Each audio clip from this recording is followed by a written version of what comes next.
Karena dorongan syahwatnya demikian tinggi dan keinginannya untuk menikah. Karena memang dihiasi di hati manusia kesenangan, kecintaan, kesukaan kepada an-nisa.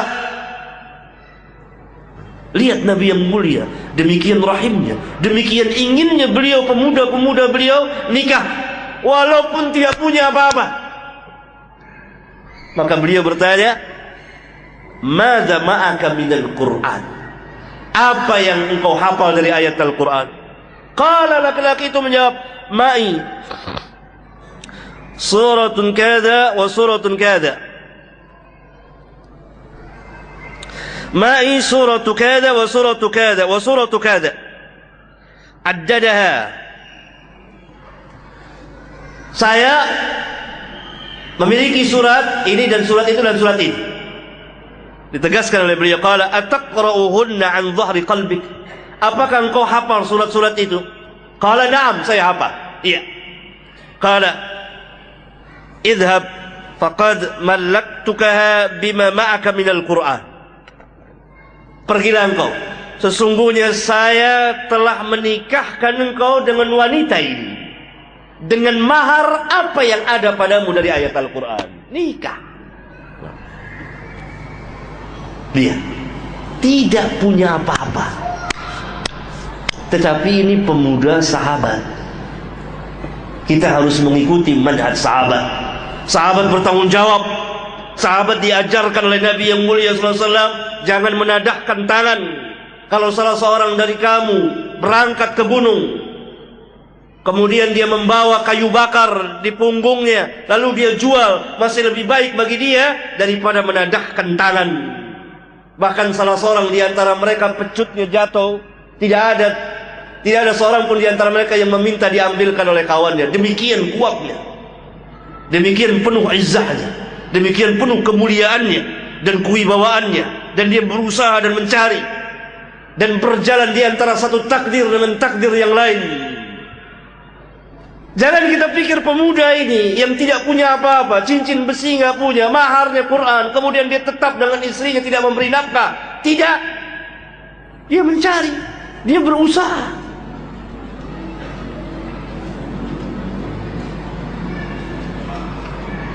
Oleh karena itu,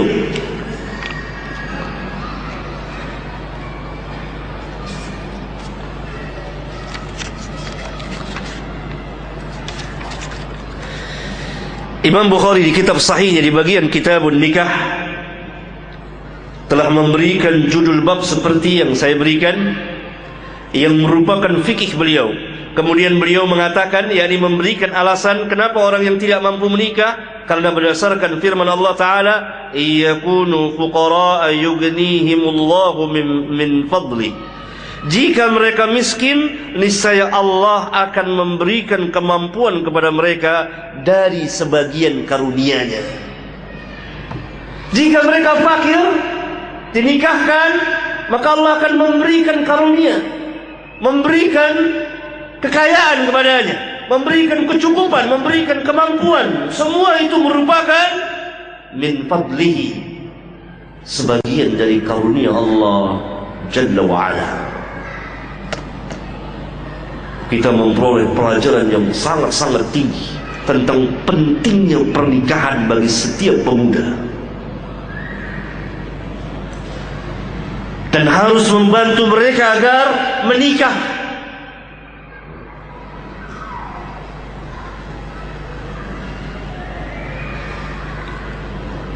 Jangan dihalangi apabila mereka telah mempunyai keinginan yang kuat untuk menikah, bahkan dibantu. Lihat pemuda-pemuda kita, seolah-olah dia hidup sebatang kara, walhal dia mempunyai bapak dan ibunya dan pamannya dan keluarganya. Tidak ada seorang pun di antara mereka yang mendukungnya untuk menikah, dengan berbagai macam alasan yang tidak syar'i.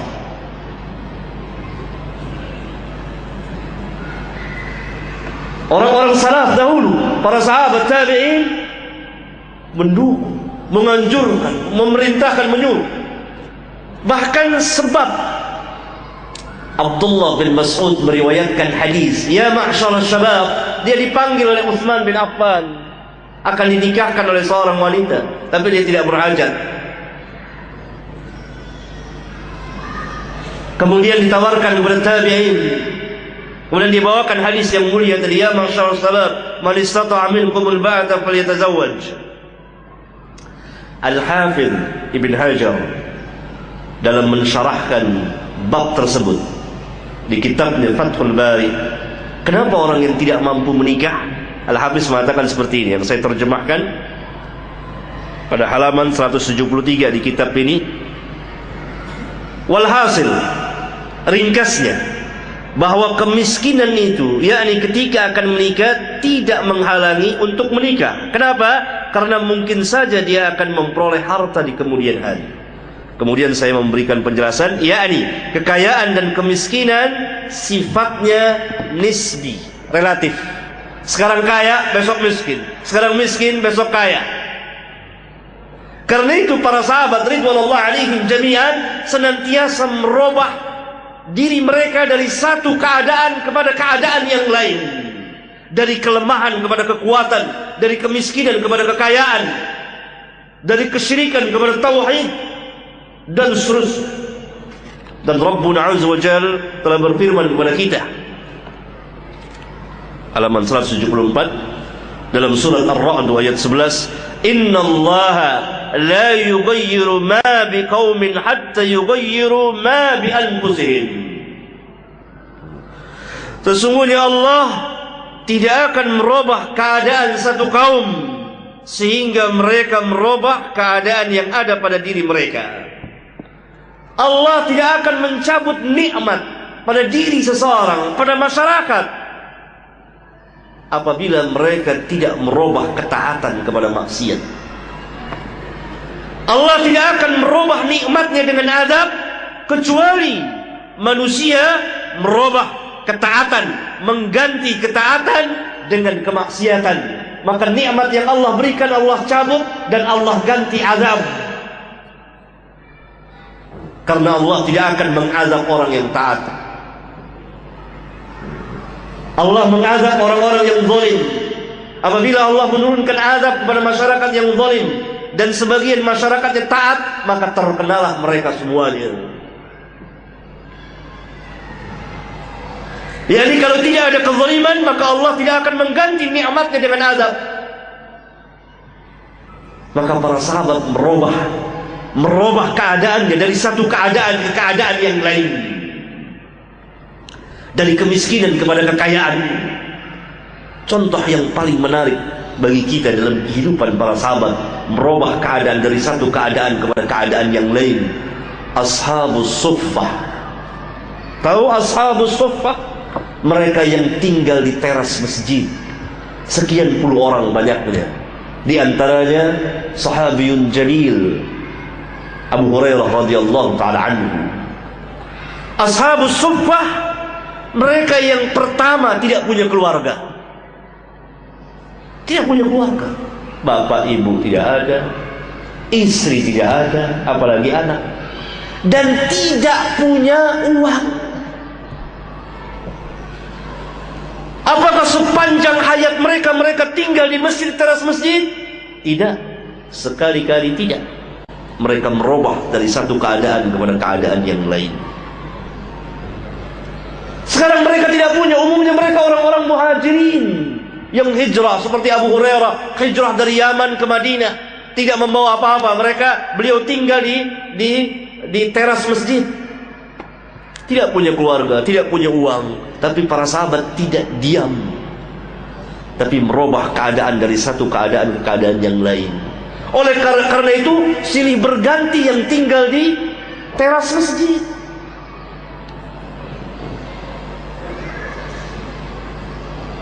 Lihat para sahabat ridwanullah alaihim jami'an ketika di Madinah, dhaif, lemah.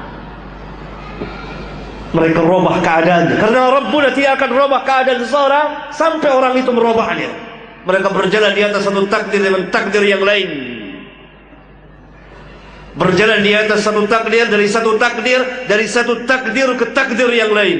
karena semuanya kita berada dalam takdir Rabbul Alamin. Tidak pesimis, jiwanya kuat, tidak pemalas. Bagaimana mereka pemalas? Nabi yang mulia sallallahu alaihi wasallam senantiasa mengajarkan kepada para sahabat doa-doa untuk menolak doa